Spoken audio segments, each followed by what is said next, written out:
termos da violação de direitos sexuais, existe também aquelas violações que são assim muito explícitas, como a gente sabe, os casos de homofobia, de discriminação em função de orientação sexual, de criminalização que ainda existe em vários países do mundo da homossexualidade, e existem muitas situações que são muito mais sutis, mas que também elas violam os direitos sexuais das pessoas, sobretudo das mulheres.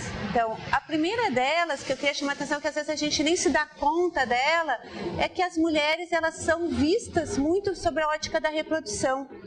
Dificilmente, nos serviços de saúde, se pergunta sobre a sua saúde sexual, né? Então, eu acho que essa é uma violação, que é uma violação velada dos direitos sexuais das mulheres. A sexualidade da mulher, ainda na sociedade como um todo também, ela é percebida de uma perspectiva muito moral, né, acusatória e reprimida. Então, assim, qualquer coisa é culpa da mulher. Então, a gente vê, por exemplo, várias situações, como a professora Camila chamou a atenção, esse número grande de violência sexual, muitas vezes é entendida como a mulher estando procurando aquela situação porque ela usou uma roupa mais curta, porque ela frequentou um local num horário que não era adequado. Então, a culpabilização recai sobre ela justamente porque a gente não garante os direitos sexuais dessas mulheres. Em termos também da sexualidade, tem uma ideia muito corrente, que também é uma discriminação muito velada, de que as mulheres não precisam e não sentem falta de orgasmo, né? Então, não se ensina as mulheres, em termos de uma educação sexual, a conhecer seu corpo, né? A ver o que elas gostam e o que lhes dá prazer. Então, esse é um discurso até mesmo muito reproduzido na esfera da saúde, de que as mulheres, né, não se importam tanto com o orgasmo na sua sexualidade. E todas essas questões, essas violações, elas colocam em risco a saúde das mulheres, que com isso, ao não se debater, ao não se reconhecer esses direitos, as mulheres acabam tendo mais dificuldade de negociar o uso de proteção com seus parceiros e parceiras sexuais, e elas acabam tendo mais dificuldade de recusar uma relação sexual quando elas não estão com vontade, né? E a violência sexual se coloca mesmo no âmbito das relações com namorados, com maridos, com pessoas próximas, né? Então, são violações que acontecem cotidianamente porque não se garantem os direitos sexuais das pessoas, dos homens e mulheres também. Outro exemplo de violação dos direitos é a violência obstétrica. O que é a violência obstétrica? É qualquer forma de violência que seja sofrida pela mulher durante a gestação ou durante o parto. Isso inclui maus tratos, que podem ser físicos, psicológicos, que podem ser verbais, e também inclui procedimentos que sejam desnecessários ou que sejam danosos para a mulher durante o parto, como a própria cesariana, a episiotomia, que é o corte na vagina para facilitar ou acelerar o parto, e outros. Agora a gente vai mostrar um gráfico mostrando algumas estatísticas no Brasil que têm sido levantadas nos últimos anos. Um estudo que avaliou situações de violência obstétrica no Brasil inteiro mostrou que 25% das mulheres já sofreram algum tipo dessa violência.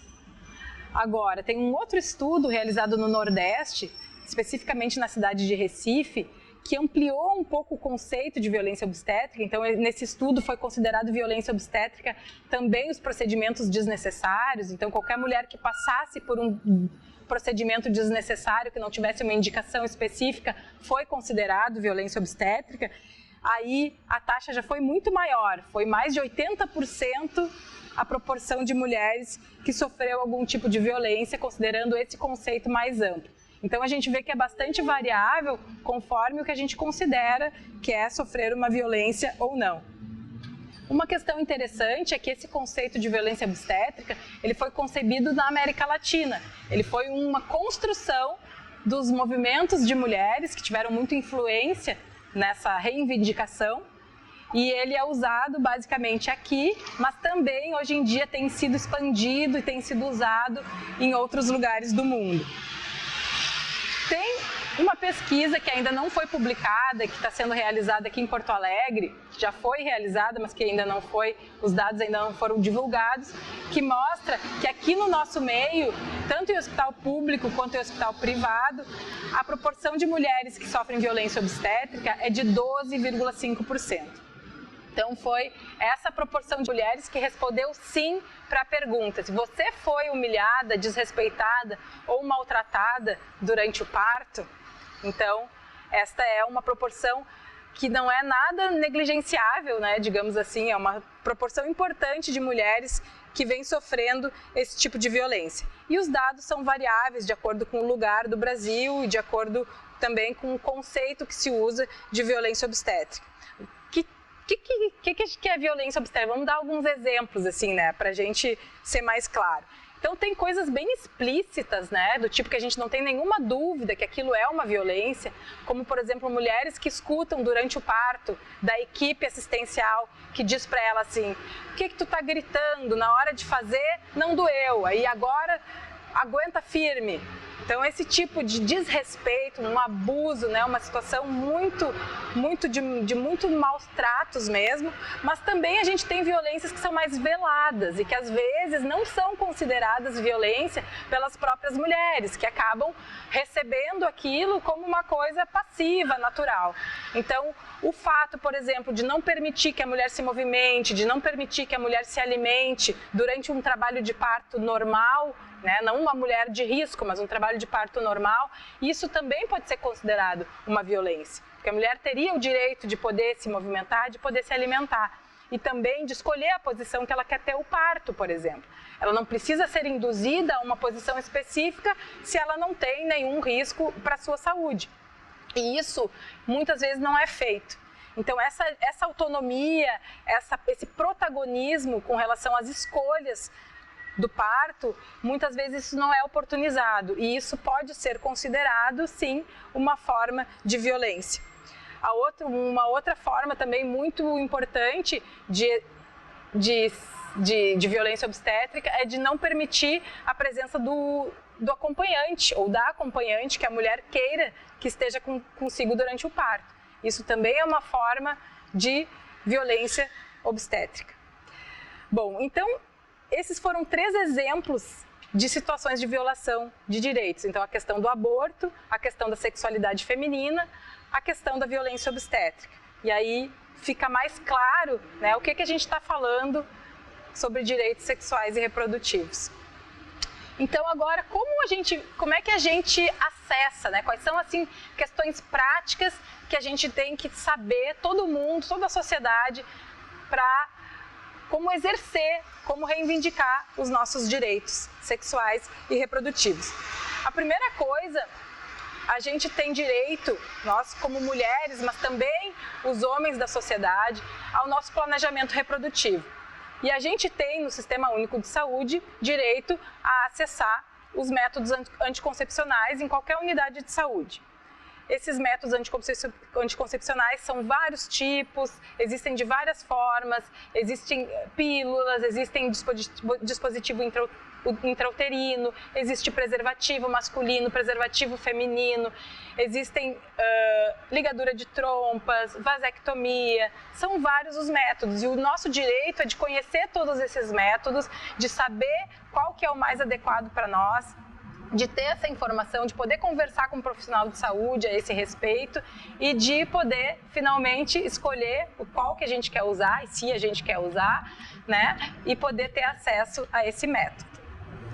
Em termos da sexualidade, as pessoas têm direito também à informação e à orientação de como exercer sua vida sexual de forma segura e saudável. E isso inclui o acesso o preservativo, né, que é uma forma de garantir uma sexualidade, o exercício da sexualidade de forma segura, mas ela também inclui o acesso das pessoas ao tratamento no caso de alguma disfunção sexual, seja feminina, seja masculina, porque o exercício da sexualidade saudável é uma condição de qualidade de vida importante das pessoas.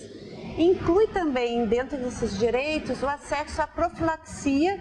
Se em alguma situação teve uma exposição sexual não protegida, as pessoas têm direito a ter uma profilaxia às infecções sexualmente transmissíveis, como o HIV, a sífilis, clamídia, gonorreia e também a hepatite. Então, mesmo quando se coloca em risco, ou seja, assim, as pessoas têm direito de evitar que esse risco cause algum prejuízo maior à sua saúde. E é fundamental, sobretudo nesses casos, que esse direito seja buscado logo, porque existe um prazo também da efetividade dessas profilaxias. Então, é importante que as pessoas saibam disso e que busquem, né, no menor tempo possível, de preferência menos de 72 horas, um serviço de saúde para garantir, para diminuir o risco, seja de uma gravidez e seja de uma infecção sexualmente transmissível. Por exemplo, após uma relação desprotegida, as pessoas podem ter acesso à pílula do dia seguinte, que é a contracepção de emergência. Esse é um outro exemplo, é uma situação que as pessoas precisam estar informadas, porque elas têm direito a essa pílula, e se ela for tomada até 72 horas depois da relação desprotegida, ela tem muito mais chance de realmente evitar uma gravidez indesejada. A outra coisa que é muito importante as pessoas saberem é as situações em que o aborto é legalizado. São 3 situações. A gestação que é fruto de uma violência sexual, por exemplo, essa é uma situação em que o aborto é permitido. A situação em que a vida da mulher está em risco, essa também é uma situação de aborto legal. E também a situação de uma gestação de feto anencéfalo. Essas são 3 situações no Brasil em que o aborto é permitido. Muita gente não sabe que é permitido nessas situações, então é importante que toda a sociedade saiba, e principalmente em situações de violência sexual, que não são raras, são situações muito frequentes, as mulheres possam ter acesso, possam buscar um serviço de saúde e para garantir o seu direito à interrupção legal da gestação. Os direitos sexuais, eles também incluem as questões relacionadas com a identidade de gênero. E daí nós estamos falando das pessoas que se identificam como transexuais, sejam mulheres transexuais, homens transexuais ou travestis.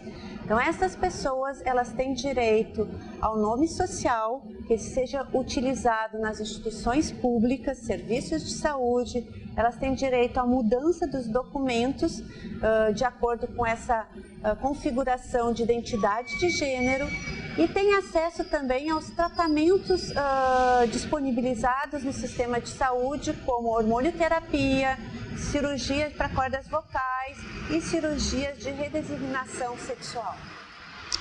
Então, para isso, é importante buscar o serviço de saúde, a unidade básica de saúde e, eventualmente, um hospital de referência, se for uma situação de emergência. E também é muito importante que esses assuntos, eles também sejam tratados nas escolas, com as crianças, com os jovens, para a gente possa conversar sobre direitos sexuais e reprodutivos, sobre saúde sexual e reprodutiva desde a juventude.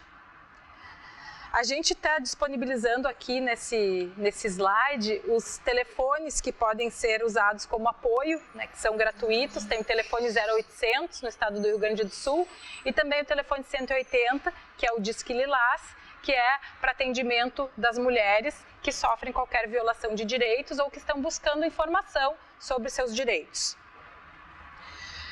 Então, como é que nós estamos hoje? Nossos desafios e perspectivas em relação aos direitos sexuais e reprodutivos? Bom, como a professora Daniela já comentou, os direitos sexuais e reprodutivos são conquistas. E mesmo sendo conquistados, eles não estão garantidos.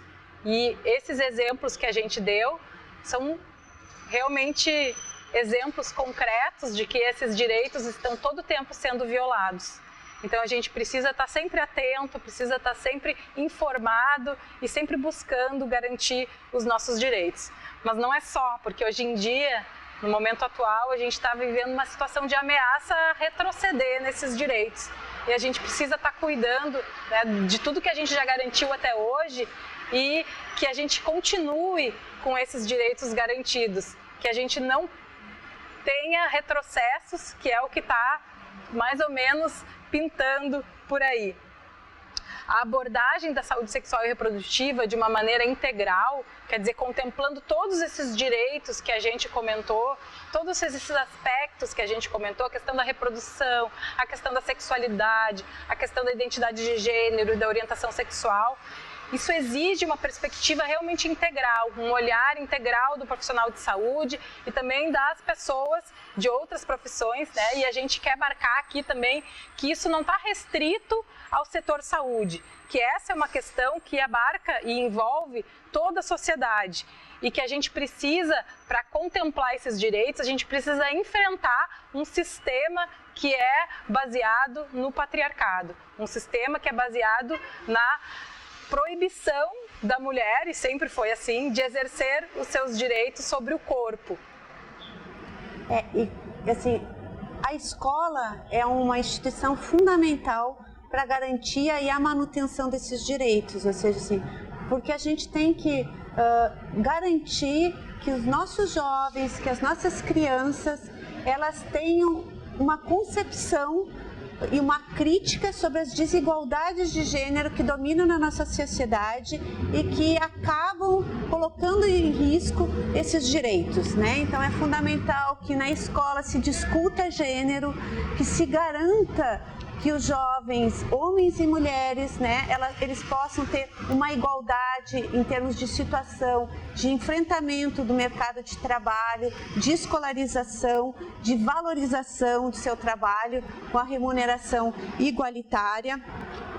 E é fundamental que eles possam também, a partir disso, e eu acho que é uma coisa que se constrói ao longo do tempo e que a gente deve ensinar nossos filhos, nossos irmãos, irmãs, nossos sobrinhos, ou seja, assim, também está na nossa alçada, a respeitar o desejo e a autonomia sobre o corpo de todos eles, né? De homens, mulheres, homossexuais, transexuais, né?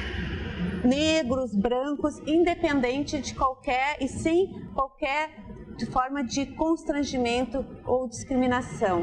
Nesse sentido é fundamental assim o protagonismo, né? Como disse antes a Camila, nós temos que também ser responsáveis sobre esses direitos. Então a gente tem que ir para a rua, a gente tem que trabalhar no nível da educação e a gente tem que tentar garantir esses direitos, né, para gerações futuras. São direitos que foram conquistados ao longo dos anos. Eu comecei falando lá como a gente tinha controle de natalidade, né, e hoje a gente está falando de direitos, mas que se a gente não continuar, né, trabalhando nessa perspectiva de garantia de educação, possivelmente, né, eles vão ter um retrocesso para gerações futuras.